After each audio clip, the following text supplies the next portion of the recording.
आपकी स्क्रीन पर 3 बच्चे नजर आ रहे हैं। सबसे बड़ा नाम है साई कृष्ण, उम्र है 11 साल और इसी तरीके से उम्र कम होते हुए चली जाती है। ये जो 3 बच्चे हैं इस वक्त इस दुनिया में मौजूद नहीं है। इनका बड़ी ही बेरहमी से कत्ल कर दिया गया है। इनके माता पिता की तस्वीर भी देखिए, ये चन्नैया और रजिता। रजिता की एक तस्वीर और है, लेकिन इस तस्वीर को हम आगे बताएं उससे पहले इन 3 बच्चों को जो कातिल है माँ बाप में से ही कोई एक है। लेकिन असली कहानी क्या है उससे पहले आपको दिखाते हैं मां की वो तस्वीर जो हॉस्पिटल के अंदर से आई है। आईसीयू बेड पर पड़ी हुई है, मुंह पर ऑक्सीजन मास्क है और पूछ रही है कि मेरी जो तीनों बच्चे हैं वो कहां हैं, किस हालत में हैं। पति वहीं पर खड़े होकर ये चन्नैया बार बार अपनी पत्नी से झूठ बोल रहा है और झूठ इस तरीके से बोल रहा है ताकि जो बीवी है वो अच्छी तरीके से फिट हो जाए, फाइन हो जाए और आईसीयू से बाहर आ जाए। लेकिन जब से ही जो रजिता है वो आईसीयू से बाहर आती है, घर में पहुंचती है तो देखती है उसके जो तीनों बच्चे हैं उस घर पर मौजूद ही नहीं है। फिर उसके कानों में खबर लगती है कि उसके बच्चों को किसी ने मर्डर कर दिया है और मर्डर करने वाला कोई और नहीं बल्कि अस्पताल में वो ढोंग करने वाली वही इकलौती मां जो बार बार अपने पति से पूछ रही थी कि मेरे बच्चे कहां हैं। उस एक्टिंग में कहीं ना कहीं पुलिस को भी इस औरत ने छका दिया था, क्योंकि यही वो औरत है, यही वो मां है जिसने अपनी ताकत के सहारे अपने तीनों बच्चों को मौत के घाट उतार दिया। जब इस वीडियो के आप अंत तक पहुंचेंगे आपके रोंगटे खड़े हो जाएंगे। एक ऐसी परफेक्ट क्राइम करने की कोशिश की गई थी और जो असली वजह जो सामने आई है और जिसमें पुलिस ने खुद टेबल के सामने मैडम को बैठाकर पूछा कि मैडम आपकी सारी पोल खुल चुकी है, अब आप खुद बता दीजिए कि आपने बच्चों को क्यों और कैसे मारा। बकायदा बहुत सारे प्रूफ उस औरत के मुंह पर मारे गए थे। बात करेंगे एक ऐसी शैतानी मां के बारे में जिसने अपने पति के साथ साथ अपने बच्चों तक को मारने का फुल प्रूफ प्लान बना लिया था। लेकिन पति बार बार अपनी पत्नी से झूठ क्यों बोल रहा था, क्या है पर्दे की पीछे की कहानी जिसे सुनकर आपके रोंगटे खड़े हो जाएंगे। चलिए तफसील से जानते हैं। ये जो पूरी वारदात है जहां पर एक मां का ऐसा चेहरा सामने आया है, ये तेलंगाना के संगारेड्डी डिस्ट्रिक्ट से सामने आई थी।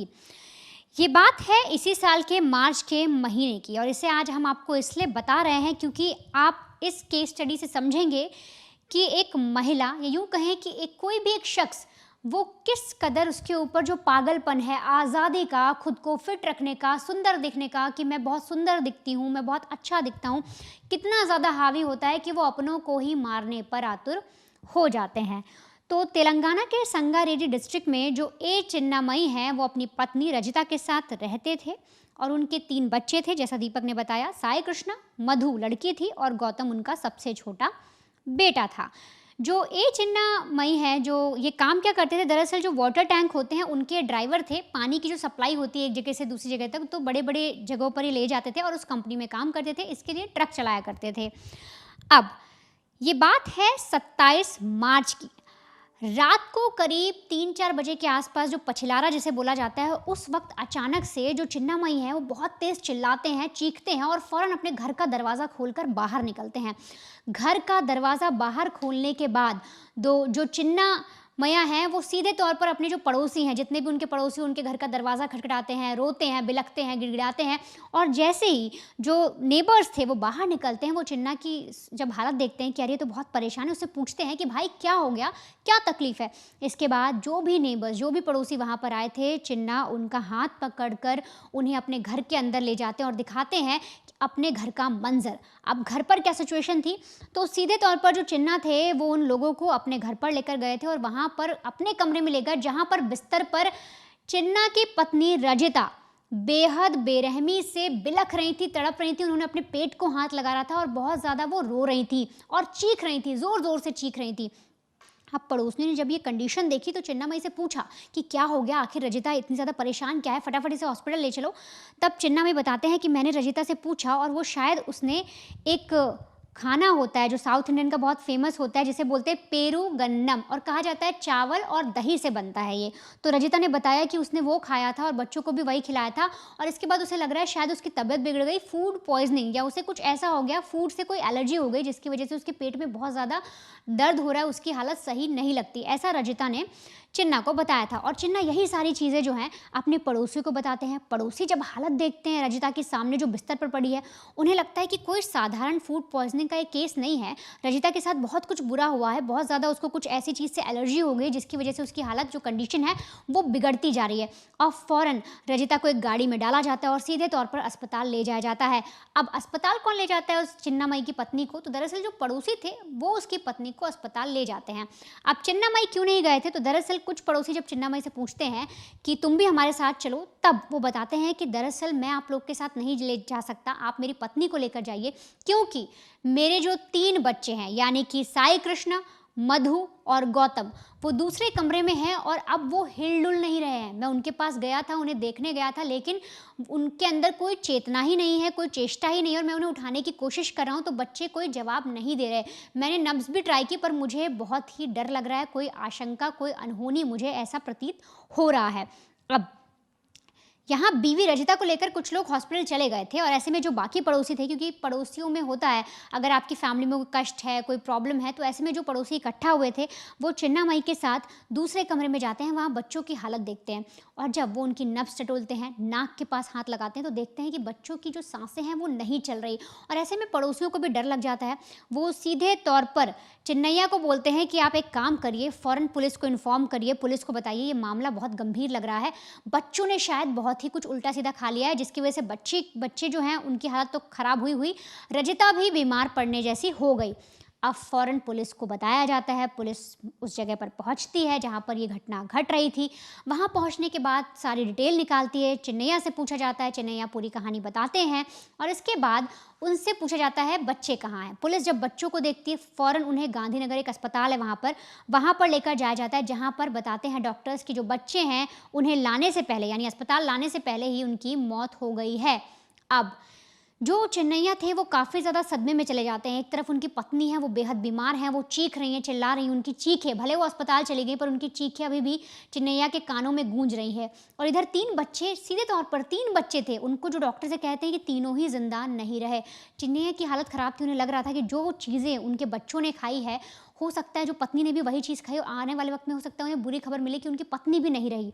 ऐसे में जो डॉक्टर्स की टीम थी उनको बोला जाता है कि पोस्टमार्टम की तैयारी करिए, बच्चों की पोस्टमार्टम की तैयारी होती है। इधर जो रजिता है उसके पास पति जाता है, उसे देखने की कोशिश करता है, यहाँ पर उसकी हालत भी क्रिटिकल हो रही थी। जो डॉक्टर्स हैं वो उसे सीधे तौर पर आईसीयू में भर्ती कराते हैं, क्योंकि बताया जाता है कि हालत बहुत गंभीर है। अब पहली नज़र में जो पूरा केस था वो फूड पॉइजनिंग का लग रहा था, तो ऐसे में डॉक्टर्स जो हैं फूड पॉइजनिंग का केस जानने के बाद कोशिश करते हैं कि जो महिला है, जो रजिता है, उसके पेट की सफाई की जाए, यानी कि जो भी बैक्टीरिया, जो भी कोई ऐसी गंदी चीज़ गई हो उस खाने के ज़रिए, वो सारी पेट से प्यूरिफाई कर ली जाए। और इसीलिए ट्यूब के ज़रिए किया जाता है, पेट में एक ट्यूब लगाया जाता है इंजेक्शन के ज़रिए, और उसके थ्रू कोशिश की जाती है कि पेट में जो भी गंदगी है उसे निकाला जाए और उसको प्यूरिफाई किया जाए। अब ये प्रोसेस की जाती है तो धीरे धीरे रजिता जो है वो थोड़ी थोड़ी होश में आती है, थोड़ी थोड़ी ठीक हो जाती है। और जैसा जो शुरुआत में दीपक ने आपको वीडियो दिखाया, मैं एक बार फिर से दिखाती हूँ। इसमें आप देखिए, इस वक्त जो रजिता है वो अस्पताल में है, आईसीयू में मौजूद है, ऑक्सीजन मास्क लगा हुआ है, और यहाँ पर अपने पति से वो पूछने की कोशिश करते हैं कि बच्चे कहाँ हैं, लेकिन पति झूठ बोलता है। पति झूठ क्यों बोलता है? दरअसल जो हस्बैंड थे, जो चिन्नैया थे, वो नहीं चाहते थे कि वो रजिता को उस जगह पर, उस स्थान पर, यानी अस्पताल के अंदर आईसीयू के बेड पर वो अपनी पत्नी को ये कहें कि तीनों बच्चे इस दुनिया में नहीं रहे। चिन्नैया को डर लगा कि आने वाले वक्त में अगर वो ऐसा अपनी पत्नी को बता देते हैं तो जहां वो धीरे धीरे रिकवर कर रही है, उसी के उल्टा कहीं उसकी हालत बिगड़ ना जाए अपने बच्चों की मौत की खबर सुनने पर। इसलिए वो उससे झूठ बोल देते हैं, कह देते हैं बच्चे घर पर हैं, तुम जल्दी से ठीक होकर आ जाओ। अब इधर एक तरफ चिन्नैया जो अपनी पत्नी को सही करने की कोशिश कर रहा है, इस गम से अकेले उबर रहा है, उधर पुलिस को चिन्नैया पर ही शक होता है। कैसे? तो दरअसल देखिए, पुलिस जब ये देखती है कि 3 बच्चे मर गए हैं, एक बीवी जो घर में थी उसकी हालत ख़राब है, तो ऐसे में एक ही इंसान है जो घर पर ठीक है, तो पुलिस को डाउट होता हो ना हो ये जो चीज़ें हैं कहीं ना कहीं पति का हाथ है।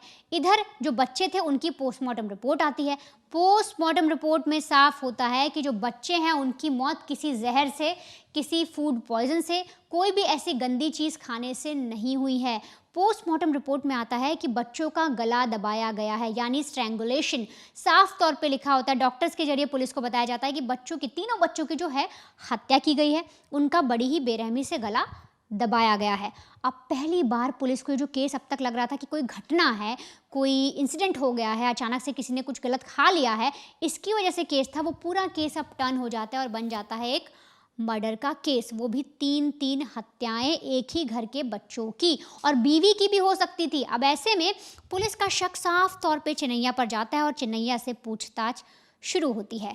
सबसे पहले पुलिस चिन्नैया से पूछती है कि आप काम क्या करते हैं, बताइए। इस पर चिन्नैया बताते हैं कि देखिए, मैं एक ट्रक ड्राइवर हूँ, जो पानी के टैंकर्स होते हैं उनको चलाता हूँ, एक जगह से दूसरी जगह पर ले जाता हूँ।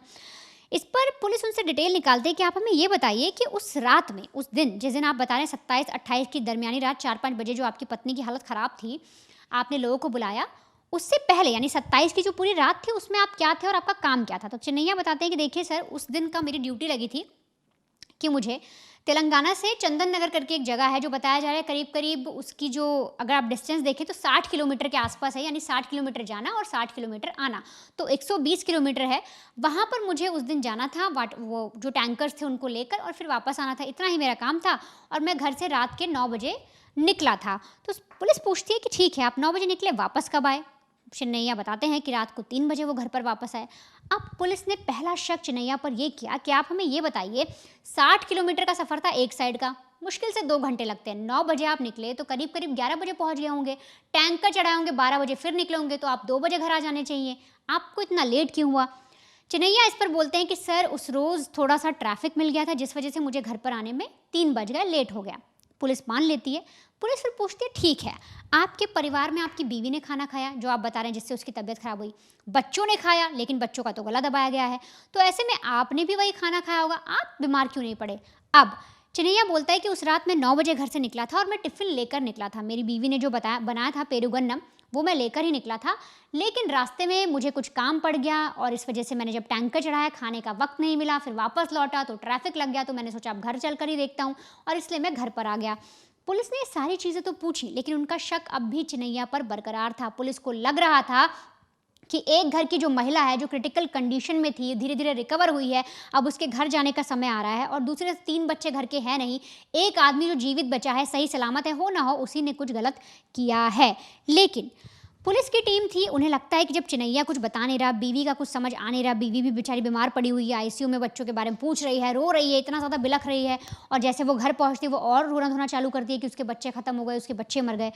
अब ऐसे में पुलिस सबसे पहला काम ये करती है, जो घर है चिन्नैया का, उसके घर में जो भी फ़ोन है उन सबके CDR निकाले जाते हैं, कॉल डेटा रिकॉर्डिंग। अब उसमें पुलिस को अलग ही चीज़ें पता लगती हैं। पुलिस को पता लगता है कि जो चिन्नैया का घर है, वहाँ से उनके घर से फ़ोन नंबर के ज़रिए 6 महीने के अंदर एक शख्स है जिसको कई बार कॉल किया गया है, यानी कि एक नंबर पर 6 महीने के अंदर बहुत ज़्यादा कॉल किए गए हैं, बहुत ज़्यादा टेक्स्ट किए गए हैं।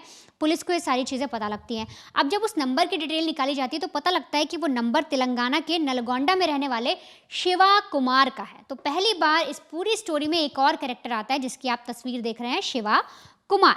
अब पुलिस को पता लगाना था कि आखिर शिवा कुमार है कौन, और 6 महीने में इतनी ज़्यादा बात इस घर से क्यों हुई, और साथ ही साथ 27 मार्च को रात 10 बजे जब ये पूरा इंसिडेंट होता है, बच्चों का गला दबाया जाता है, बीवी कुछ ऊटपटांग खा लेती है जिससे उसकी तबीयत बिगड़ती है, उससे पहले 27 मार्च को शाम 6 बजे भी इस नंबर पर कॉल किया गया था।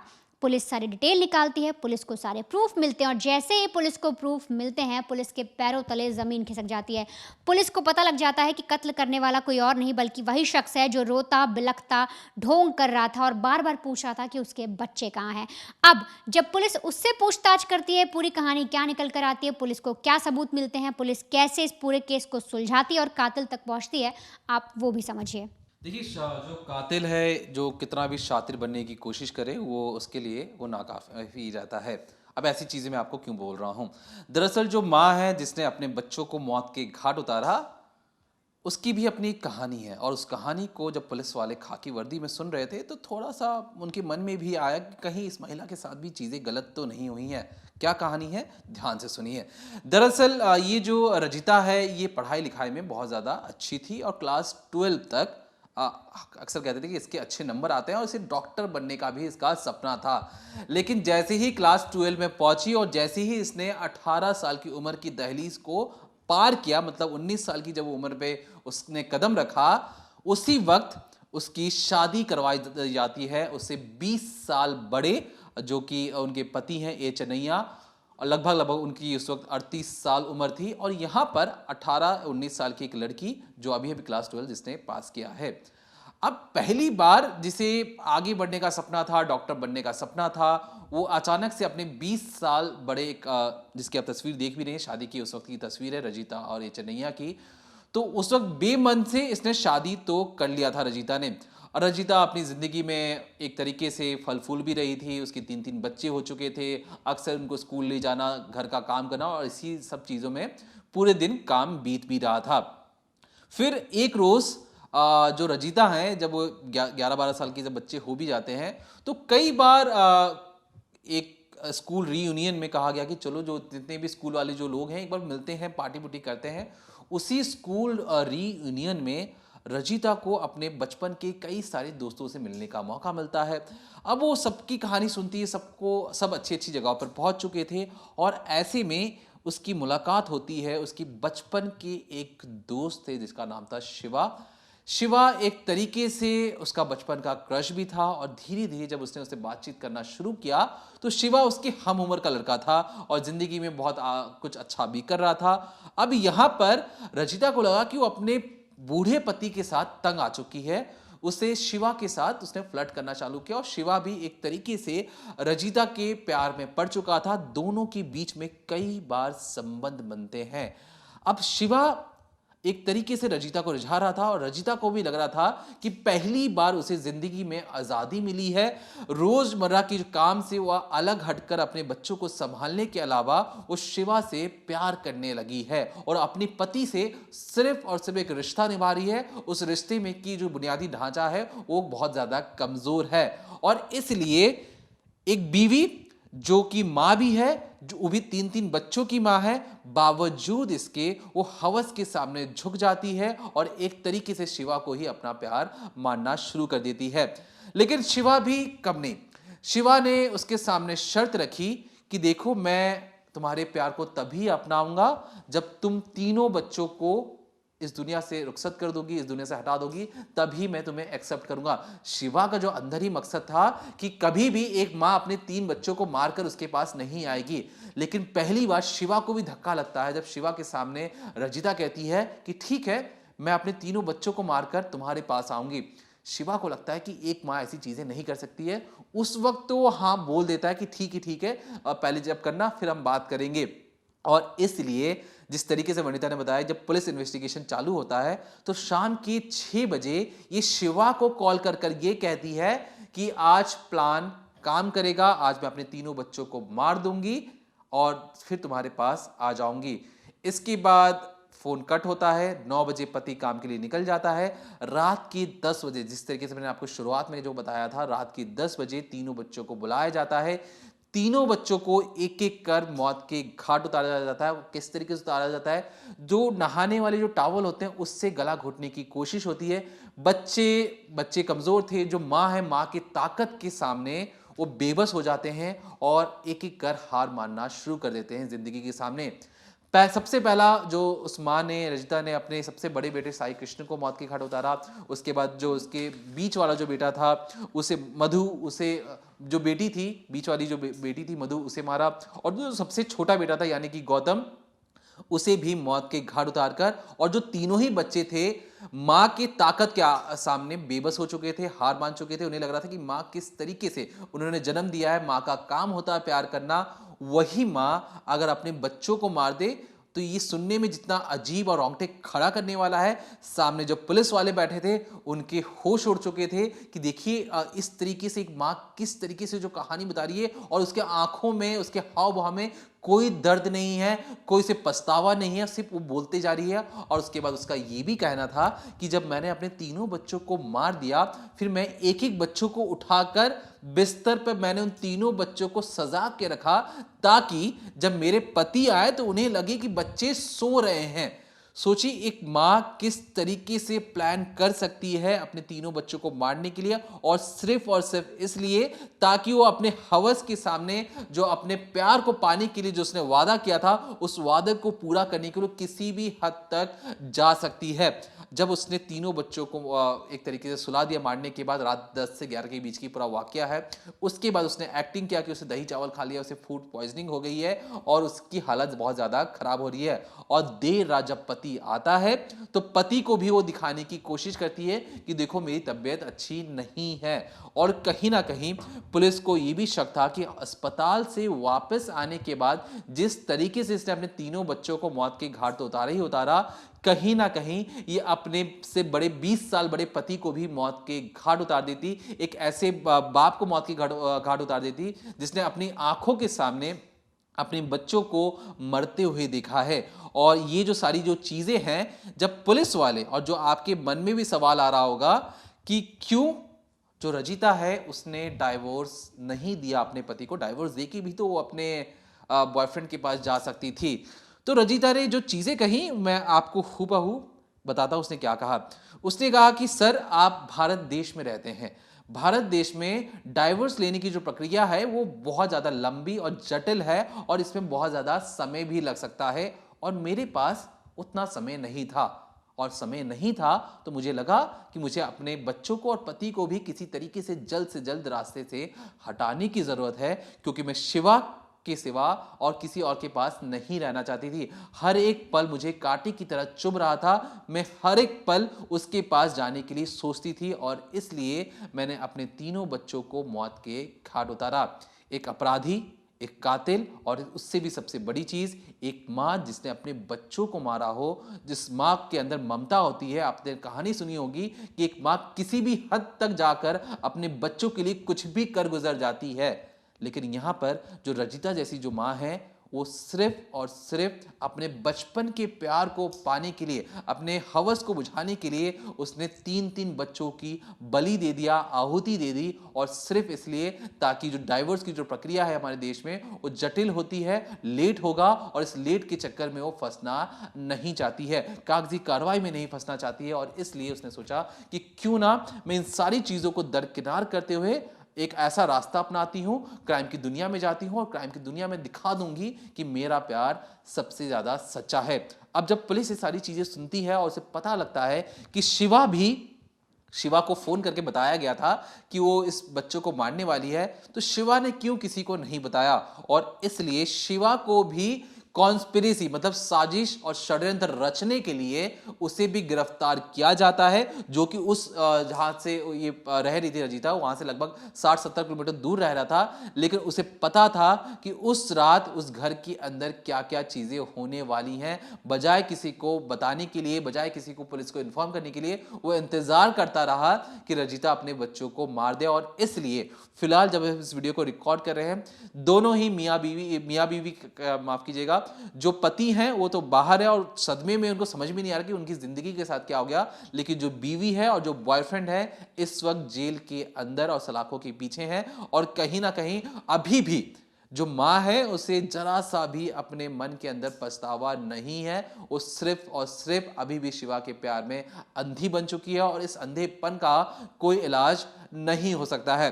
तो जितने भी अपराधी, जितने भी जो क्रिमिनल्स जो सोचते हैं कि हम क्राइम कर कर एक परफेक्ट क्राइम करने की कोशिश करेंगे, किसी को पता नहीं चलेगा कि हमने इतने बड़े क्राइम को अंजाम दे दिया, देरी सही लेकिन हर एक की कुंडली खुलती है, और जब कुंडली खुलती है तो उसमें हर एक चीज का हिसाब होता है। इस मां ने जरा भी नहीं सोचा कि ऊपर जाकर इसे अब भगवान को भी मुंह दिखाना है, समाज में वो क्या मुंह दिखाएगी। और अभी भी जो तस्वीरें मैं आपको दिखाने की कोशिश करूंगा, इस तस्वीर में भी आप देखेंगे ये पुलिस की पीछे पीछे चल रही है, लेकिन इसके मन, इसके चेहरे, इसके आंखों में कहीं पर भी पछतावे का नामो निशान नहीं है।